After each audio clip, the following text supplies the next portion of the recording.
தமிழ் மக்கள் அனைவருக்கும் வணக்கம். இந்த வீடியோவில் இருவரும் ஒருவரை சான்று பற்றிய முழு தகவல்களை இந்த வீடியோவில் தெளிவாக தெரிஞ்சுக்கலாம். மறக்காமல் சேனலுக்கு சப்ஸ்கிரைப் பண்ணிக்கோங்க. இருவரும் ஒருவரை சான்றிதழ், அதாவது ஒருவருக்கு அவரது பெயர் அனைத்து சான்றிதழ்களிலும், உதாரணமாக முருகன் சொல்லிட்டு ஒருத்தர் இருக்காருன்னா அவருடைய பெயர் எல்லா சர்டிஃபிகேட்லேயும் முருகன் அப்படின்னு பதிவாகியிருக்கும். ஆனால் அவருடைய பெயரை பெற்றோர் மற்றும் உறவினர்கள் வேறு ஒரு பெயரையோ அல்லது பட்ட பெயரையோ கூப்பிட்டுட்டு வந்திருப்பாங்க.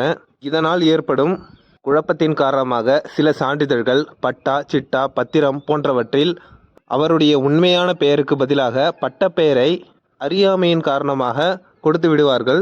என்ன ஆகிறனா, அவருடைய உண்மையான பெயருக்கு பதிலாக பட்ட பெயரில் சிட்டா, பத்திரம் எல்லாத்துலேயுமே பதிவாகி இருக்கும். அந்த சொத்தை விற்பனை செய்யும் போதோ அல்லது சான்றிதழில் உள்ள பட்ட பெயரையும் திருத்தம் செய்வதற்கு இந்த இருவரும் ஒருவரை சான்றிதழ் பயன்படுது. இருவரும் ஒருவரை சான்றிதழை பொறுத்த வரைக்கும் 2 பேருக்கு ஒரு சர்டிஃபிகேட்டுன்றதுக்கு அர்த்தம் கிடையாது. அதாவது 2 பெயர் கொண்ட நபர் ஒருவர் தான் அப்படின்னு சொல்லிட்டு தான் சர்டிஃபிகேட் தருவாங்க. இந்த இருவரும் ஒருவரை சான்றிதழ் வாங்கியிருந்தால் மட்டும்தான் உங்களுடைய பட்ட பெயரில் உள்ள சொத்தையோ அல்லது சான்றிதழ்களில் உங்களுடைய பெயரையோ மாற்றம் செய்ய முடியும். ஒருவரது சிறு வயதில் அவரது பட்ட பெயரை சொத்து பத்திரத்திலேயோ அல்லது பட்டா சிட்டாவிலேயோ பட்ட பெயரை கொடுத்து விடுவதால் இந்த பிரச்சனை ஏற்படுது.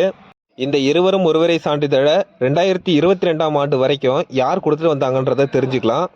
2 பெயர் கொண்ட நபர் ஒரு நபர் தான் என வருவாய் வட்டாட்சியர் அலுவலகத்தில் மனு கொடுத்த பின்பு அதை கிராம நிர்வாக அலுவலர் VAO, RI, மண்டல துணை வட்டாட்சியர் மற்றும் தாசில்தார் மூலமாக உங்களுக்கு இருவரும் ஒருவரை சான்றிதழ், அந்த சான்றிதழ் அடிப்படையில் சொத்து பரிமாற்றம் போன்ற பல்வேறு பிரச்சனைகள் தீர்ந்து வந்தது.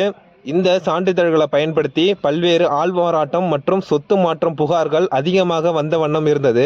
அதன் காரணமாக சென்னை உயர்நீதிமன்றத்தில் சாந்தலட்சுமி என்பவர் வழக்கு தொடர்ந்தார். அவரது மனுவை விசாரித்த நீதிபதிகள் சாந்தலட்சுமி என்பது அவரது பெயரை வீட்டில் அனைவரும் சாந்தி என அழைத்து வந்தனர். அவருக்கு சான்றிதழ் கிடைக்காத நிலையில் நீதிமன்றம் அணுகி சாந்தலட்சுமி என்பவரும் சாந்தி என்பவரும் 2 பெயர் கொண்ட நபர் ஒருவரே என சான்றிதழ் வழங்கப்பட்டது. மேலும் சென்னை உயர்நீதிமன்ற நீதிபதிகள் 11/4/2023ஆம் தேதி வழக்கு தொடர்பான உத்தரவு பிறப்பிக்கப்பட்டதில் அந்த உத்தரவில் தாசில்தார் has no power to issue the certificate, அதாவது தாசில்தாருக்கு இருவரும் ஒருவரை சான்றிதழ் வழங்க எந்த அதிகாரமும் இல்லை என உத்தரவு பிறப்பிக்கப்பட்டுள்ளதால் இனிமேல் இருவரும் ஒருவரை சான்று அனைவரும் நீதிமன்றம் அணுகி இச்சான்றிதழை பெற்றுக்கொள்ளலாம். தாசில்தார் ஆஃபீஸில் இதற்கப்புறம் நீங்கள் வாங்க முடியாது.